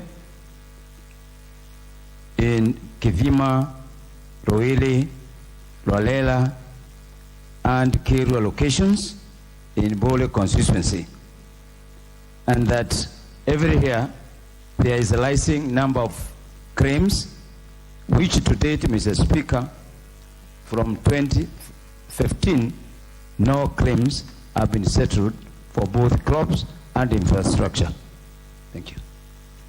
Sabina. Yes, Simba. Wacha Sabina aulize kwanza. Thank you, Mr. Speaker. Mr. Speaker, though my colleague from Turkana has talked about the cradle of mankind, mine is to ask about Mukurewa Nyagadanga, which is located in Muranga County, which is the origin of Agikuyu and Mumbi. And so, Mr. Speaker, I've not had any mention on their locations, and especially on my county, on that important historical site. That is a site that can attract many tourists, both locally and internationally, and due to its proximity to the city, to Nairobi, Mr. Speaker, I would like the CS to just highlight on what plans they have for Mukurewa Nyagadanga in Muranga County. And secondly, Mr. Speaker. One only.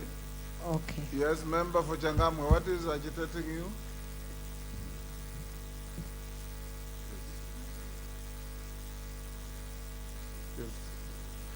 Thank you, Mr. Speaker. My concern for Waziri is one thing, Mr. Speaker. All over the world, where we have cities which are tourist attraction, you find the security there is very okay. When you travel to Turkey, for example, where you're moving around at night, you have no worries at all. But in Mombasa, for example, the menace of the street children is now alarming.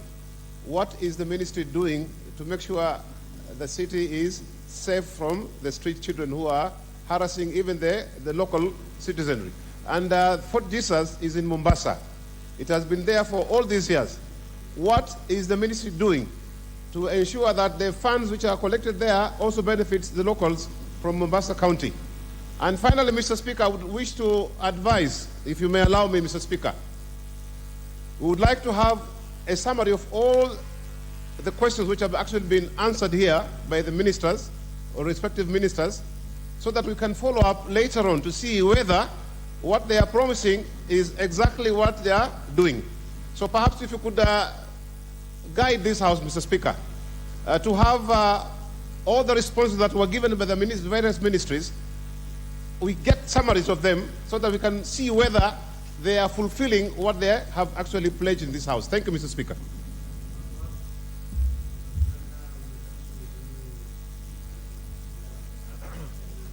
Mr. Speaker, just give me 40 seconds. Number one, there was an establishment of Mr. Speaker, some times back, there was UNESCO team that was sent to Baringo to establish what is called a geobank in that region, and becomes the third in Africa. How far is the process of establishing the geobank in Baringo?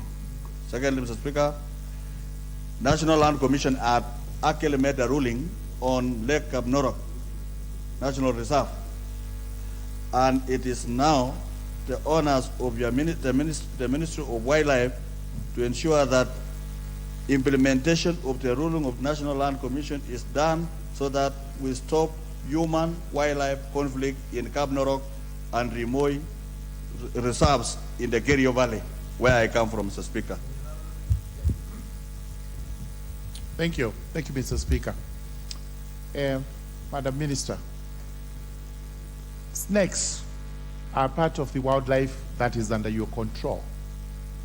What exactly are you doing to ensure that those serpents are actually controlled and do not hurt human beings? And what is the level of compensation you've set aside in respect of snake bites, especially in the Raka constituency, which borders Kitui, where snakes are rampant?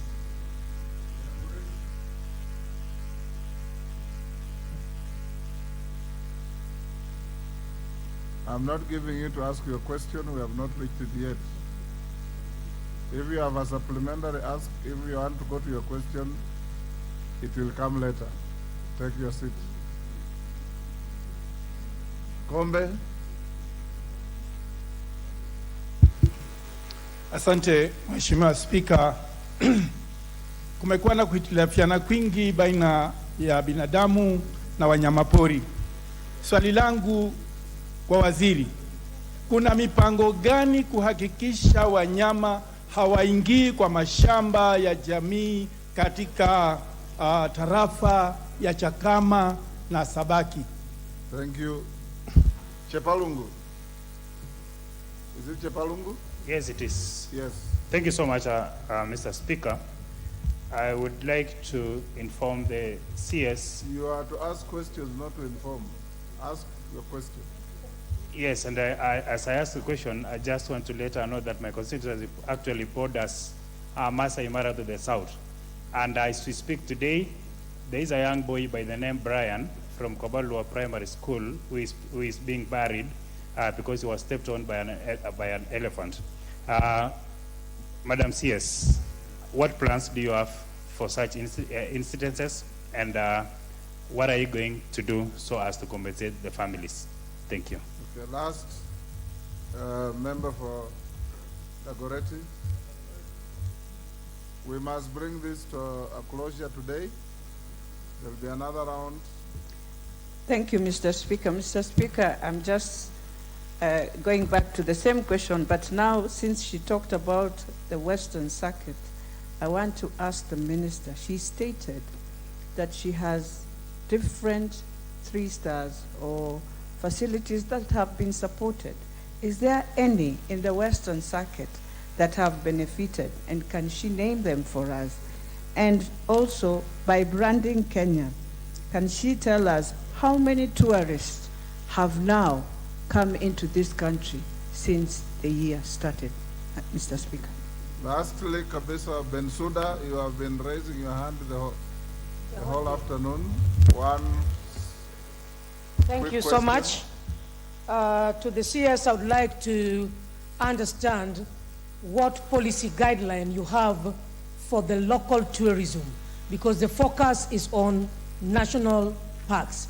Yet, we know this one also will serve mostly international or regional tourism in terms of revenue generation. How do ourselves gain? For example, I'm standing on behalf of Homa Bay County. Around Karachuonyo, we have Simbi Nyaima. And therefore, we have even the ostrich birds around a place called Ondago. So we know that rumor has been dead, but because of the women leadership, it is now up. What plan do we have in ensuring that the youth empowerment is also taken care of in the industry of tourism? Lastly is on education. One at a time, Minister.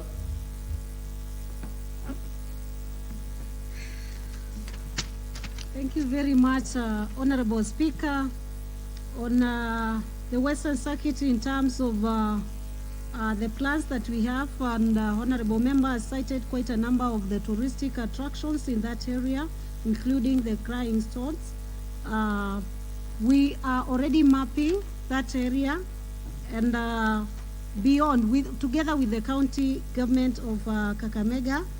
And once we map, we will then package this touristic attraction and then, of course, market, because that is a mandate of the ministry.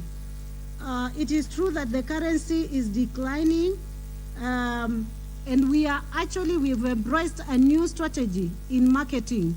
We've realized that the traditional marketing is important, but when you look at the next traveler of this generation, it is a young person. And that's why we've embraced digital marketing, as much as we are also doing minimally the traditional marketing of campaigns and road shows.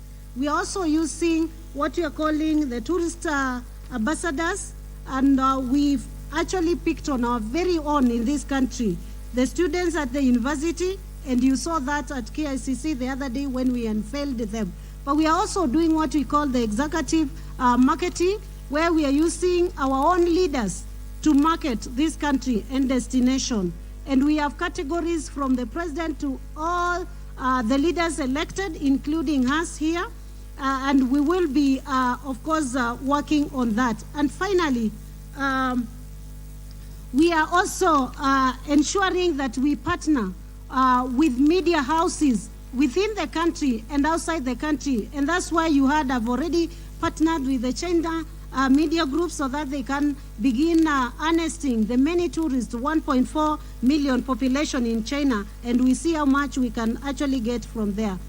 Masimba killing, and why we have not been compensated, we have, as you've heard me say before, we are already compensating claims dated 2014, not even 2015. And actually, I might say also, there are claims that have no years, amounting to 39 to 326 million. We've also cleared those ones, so we are clearing claims from 2014 to 2018, but we have also given favor to the claims on death and extended to 2019 with the 959 million that we had and that we are dispensing, that we have dispensed yesterday and today.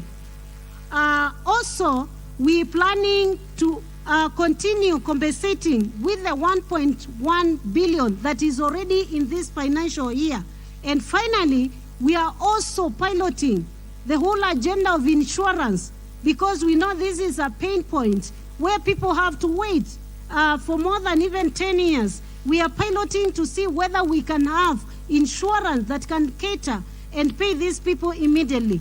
But also on the compensation agenda, we have been using banks' accounts. We are also pursuing for smaller amounts to see whether we can pay through M-Pesa and directly to the beneficiaries. How is the Ushanga utilized? We working with, we piloted with 9 counties, but now because of the need to expand, we are in the process of expanding to other counties. Of course, by tiers, because of the funding, and 9 and how it is managed, it is still under the it is still under the State Department of Heritage. It is not yet a saga, and so it is being managed as a directorate under the State Department of Culture. Of course, we are in the process of working towards making it a saga. Mushrooming conservancies in our country. And what role? Conservancies are important player in conservation. They provide extra space for wildlife, especially within the corridors and dispersal areas, providing what we call the buffer zones to parks and also to reserves. Security is also regulated and supported by the National Park mostly. They are registered under the Kenya Wildlife Conservancies Association, which works closely with Kenya Wildlife Services and the ministry. And therefore, they are really helping us a lot.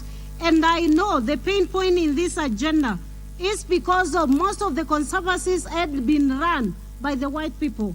We're going now, the conservancies that are coming up, we are encouraging the local communities who have actually donated their land for that purpose to be the frontliners and owners of these conservancies so that they can benefit. Turkana, we are actually developing what we are calling Turkana Science Park, and it will be a very huge strategic project to position Turkana region for tourism. And again, as you've said, it is the cradle of mankind.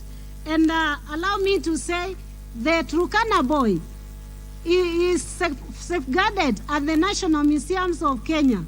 He is not been taken away. He is only safeguarded because he is a national heritage, and we are envisioning when we do the Turkana, we'll have a replica just the way we have had a practice in this area internationally and also within the country. Isiolo, Kidhima, Kirikwe locations, compensations, as I have just said, we are currently compensating 2014 and all the holder claims before 2014. Actually, we are clearing all of them, but we are compensating 2014 to 2018 for normal claims, but for death extending to 2019. And therefore, I will be glad to give the Meru County claims that are being paid currently to a tune of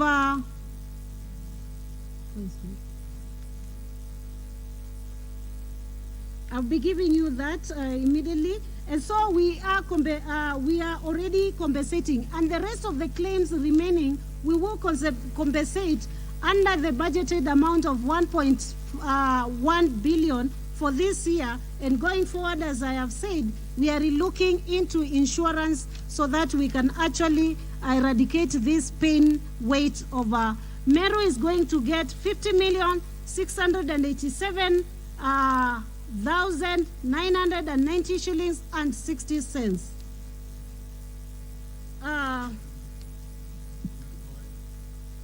Security menace of street children, we are working with the Ministry of Labor, as this squarely is domiciled under Labor, and also the Ministry of Interior in terms of security. Baringo Geopark, we have already worked with the county government, and I personally was there. I launched it, and we have already filled all the forms that are required. We are waiting for UNESCO to clear us and give us the certificate for the Geopark. Snake bites. Honorable Speaker, I know snake bites, there was a review in 2019 which removed snake bites under the schedule. But I want to say that we have already claims that have been existing before that time. And we have cleared all of them. In fact, it is part of the 326 million that we have cleared of other claims. So that is, and I will be giving you the list of the people from Meru County who have been compensated, and not Tharaka-Nithi. And actually, we can volunteer this information to all the members so that you are aware of what is happening in your county and in your particular constituency. Also, in the area of what we need to do, we are pursuing wildlife economy, where we are now coming with snake sanctuaries that can attract tourists. And actually from there, because we'll be working with the county governments, the money coming out of there, we can quickly reorganize ourselves and even begin, compensating for the sake of the monies that will come from the snakes themselves. Masai Mara boys taken by elephant compensation will be done, as I have elaborated. And so I know this is a new case, and so we will be taking into consideration. And of course, the reporting process is already happening, and so it will be compensated. Western counties, star rating of the hotels, and you haven't had any. We've just begun the star rating. Honorable Speaker, when I assumed into this seat, actually the ministry had not done it for 7 years and didn't have a committee. So my first agenda was to constitute a committee for star rating, which I did in December, and that's why it has begun. And we have a schedule for all the counties in our country. And so we will be star rating the western area. Finally, the plans that we have for local tourism, we're already doing what we call Tembea Kenya as a promotional campaign for our own country. We're also encouraging, and that's why we began using the young ambassadors in this country so that they can promote. We are also partnering with the local medias. And Honorable Speaker, I want to be clear here. The future of the media, that local mwananchi in the village can also understand what is happening, because these attractions are within the localities and in our villages. We also empowering the youth, and we have an investment plan for the youth themselves, and that's why we are saying the youth can take some of these investments that do not cost alarm for much money. And therefore we are already organizing for an investment forum, and actually there's one that is already on the way for the investment in our in the wildlife area, and so we will be sharing this. So we have plans for the youth empowerment. Thank you, Honorable Speaker. Minister, will stop you there. You have 7 questions unanswered. When we started, if we had taken the direction I wanted, we would have actually finished. Because all these questions, honorable members, whether it's a question by Lenguris or by Faith Gitau or by Kasiwai or by Haro, they're all about human-wildlife conflict. So, Minister, go and compress the answers. Next Wednesday, you'll be back here. I'll give you 30 minutes to answer these questions before we go to the next minister who will be here. It is about policy. Wildlife and human beings are in conflict everywhere. What are you doing to stop it? What are you doing to compensate those who are aggrieved? And so on and so forth. You've had the 10 of questions. Thank you. So we will be back on Wednesday and look at the remaining questions. And members, majority and minority leader, I also have noticed members who ask questions and before they're answered, they walk out of the chamber. Next time I'll stop ministers from answering those questions. I've seen about 4 or 5 members who ask questions. I think they're doing it for the camera, and then walk out immediately after asking their questions. Minister, you are released. You'll be back here on Wednesday. At the same time, we'll allocate you 30 minutes to 1 hour to finish the remaining questions, compress them and answer them as precisely and concisely as you possibly can. They're just about one thing. human-wildlife conflicts. Honorable members, we will now go to order number 11. Clerk.